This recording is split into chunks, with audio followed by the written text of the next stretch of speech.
celebrating 16 years of Young Turks. We keep talking about the demographic advantage and the demographic dividend that India enjoys. But if we're talking about Industry 4.0, we're talking about, the protocol, the third protocol that we're likely to move to sooner rather than later. What is it going to take from a government's perspective to try and reskill people? I mean, we have to think out of the box as far as education is concerned. Let me ask you, Raj, for your comments, and then I'll get the Chief Minister to address that as well. I'm sure the Chief Minister will have much more interesting perspective on this. From a technology perspective, what we believe is that education in many countries is really out of date. There's a few countries like Germany where they have been leaders in terms of how to reskill people without having to send them back for a 4-year degree. It's much more of using apprenticeship programs, yes, online learning. Reskilling people is very, very difficult. I think that's the first thing to start with. And most governments have not done it very well. And so understanding how to use technology to help people get reskilled is one of the key areas. But the question is, what are the areas that people should be getting skills exactly. in? Obviously we talk about areas like coding and areas like artificial intelligence. Artificial intelligence is not an easy area to reskill people. It's an area that takes a decade to become a PhD in artificial intelligence. Where we see a lot more opportunities in terms of reskilling people is in advanced robotics, in terms of how can machines and human beings work alongside of each other. Mr. Naidu, the jobs challenge, and how does a government try and address that? There's also a skills problem.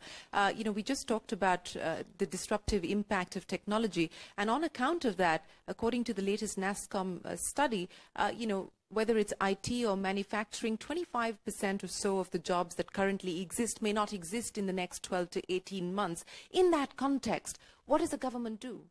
Now, what I'm saying, existing jobs, there will be some threat.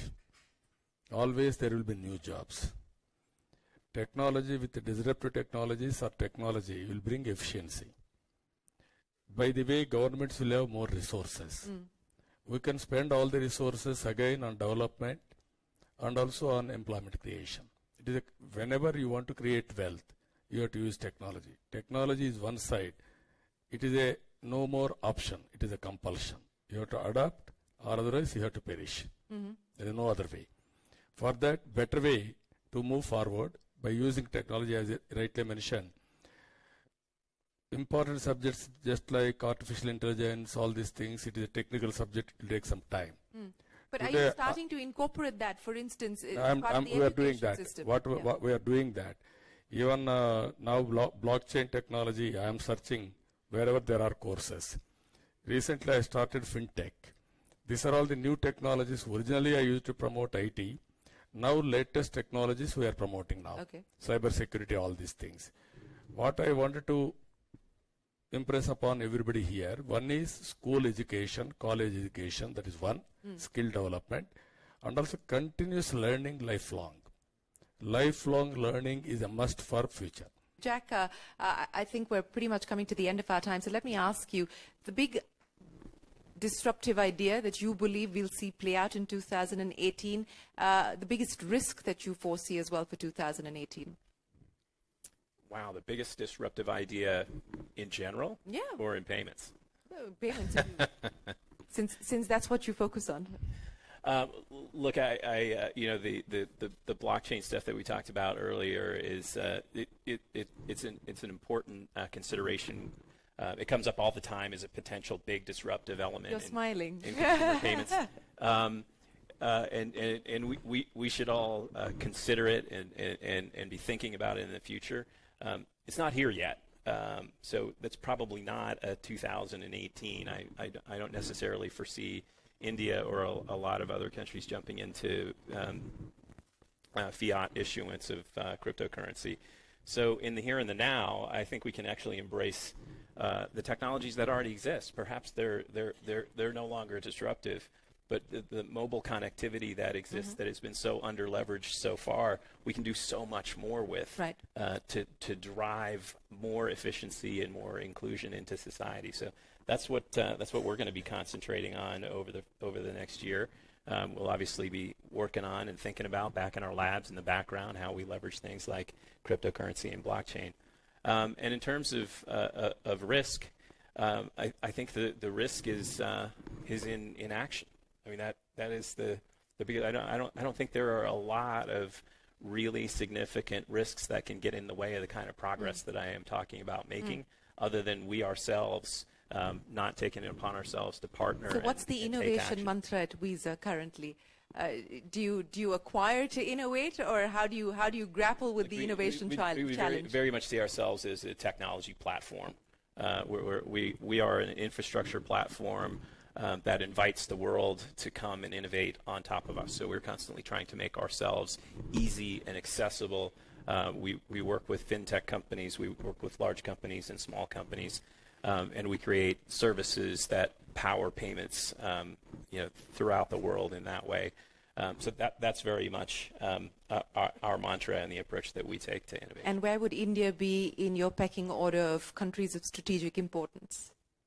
Well, it depends on which other countries are listening to the live stream. No, it's certainly in terms of potential for growth. It's right up there, top one or two. Okay, great, Raj. I would just say I think India has massive scale, and it's really at an inflection point. We're really excited to be investing in Indian tech entrepreneurs. I've been to Andhra Pradesh once a long time ago for a different kind of pilgrimage, and I'd love to go back. And how soon are you making that visit? We've invested in several states in India so far. We haven't yet in Andhra, but it's a phenomenal state and one that we hope to be more involved in the future. The big risk that you're going to be watching out for in 2018? I think the biggest risk, I think Jack's point is a good one on inaction. I think the other risk that I see is overexuberance, that people believe that artificial intelligence, that blockchain, that these things are going to change the world tomorrow, and when they don't, and they, as expected, take a little bit longer, that we start to believe that they're not coming. And to me, that's the biggest risk. Okay, that's the biggest risk. You've got two on that side, and you're in the other camp, if I could call it that. So it's coming, it's here. You're saying it's here. Well, we're building it now. So I mean, I love it when incumbent intermediaries talk like that. It excites me. So I think you said it all, really. You have to keep your eye on the ball here. It's we've been lulled into a false sense of security because our current infrastructure in the decentralized universe doesn't scale, doesn't perform at scale, and we can't adequately govern the assets that we deploy onto this infrastructure. But that changes with next generation protocols. Now, the platforms we're building are aligned with that timeline. We'll be releasing them mid to late this year, the first industry platforms that will scale. So we'll see what happens. In terms of risk, I think you've already said it. It's just basically not getting lulled into that false sense of security and not waiting. There's no room for complacency. Not at all. I think there's enormous room for opportunity, particularly in what you described here today. I think it's fantastic. And I think how soon are you going to be making your India pilgrimage? I think I'd love to work with you on this. I think it increases participation in the global economy. That trillions of dollars of value I was talking about before is reapportioned across society. So let me end then by asking you, sir. No, I'm very clear. All global players are here in different walks of life. We need all their support. Andhra Pradesh will be a pilot project. You can do all your demos there. I'm requesting experiment in Andhra Pradesh. That's exactly what you're trying to say. Experiment in Andhra Pradesh and scale it globally. First, you come to Andhra Pradesh and go for globally. We are available for you. All 6 companies, innovative companies, startup companies. I already instructed my people. They will be in touch with you. They are after you now. Now we have to make it reality. I will be very happy for that. And also all our friends here, new technologies, even blockchain, fintech, even tomorrow cybersecurity, so many angles. We have to work it out. We have to prepare global citizens to adopt all these technologies. So I'm very happy. Everybody will join together.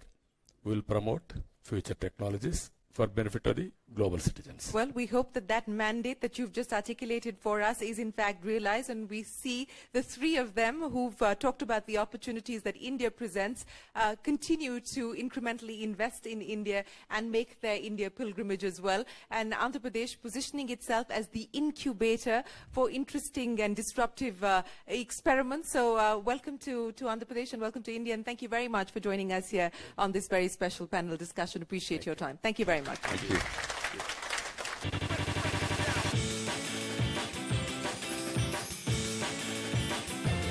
Celebrating 16 years of Young Turks.